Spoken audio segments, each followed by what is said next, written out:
എത്രത്തോളം സഭയ്ക്കുള്ളിൽ ഫ്രാൻസിസ് മാർപ്പാപ്പ ആളുകളെ കുഴപ്പത്തിലാക്കിയിട്ടുണ്ട്. കാരണം അതുവരെ പിന്തുടർന്നു വന്ന ശൈലിയിൽ നിന്നെല്ലാം അദ്ദേഹം മാറിയിട്ടുണ്ടല്ലോ.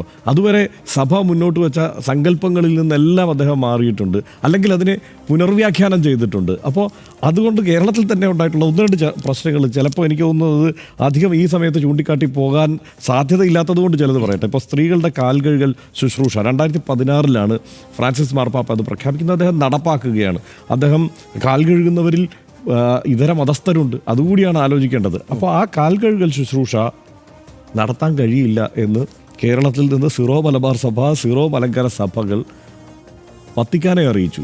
മാത്രമല്ല ഇവിടെ മറ്റൊരു തീരുമാനമെടുത്തുകൊണ്ട് അത് വേണ്ട, കാൽ കഴുകൽ ശുശ്രൂഷ വേണ്ട എന്ന് തീരുമാനിച്ചു. അതുപോലെ ഈ സ്വർഗ ദമ്പതികൾക്കുള്ള ആശീർവാദം എന്ന കാര്യം, അത് സഭ വളരെ വിപ്ലവകരമായ ഒരു നീക്കം എന്ന നിലയ്ക്ക് പൊതുവെ പൊതുസമൂഹം ലോകവും വിലയിരുത്തുമ്പോൾ അതിനെതിരെ സിറോ മലബാർ സഭ കൃത്യമായി രംഗത്ത് വരികയും പരസ്യമായി തന്നെ ആ കാര്യത്തിൽ നിലപാടെടുക്കുകയും ചെയ്തു.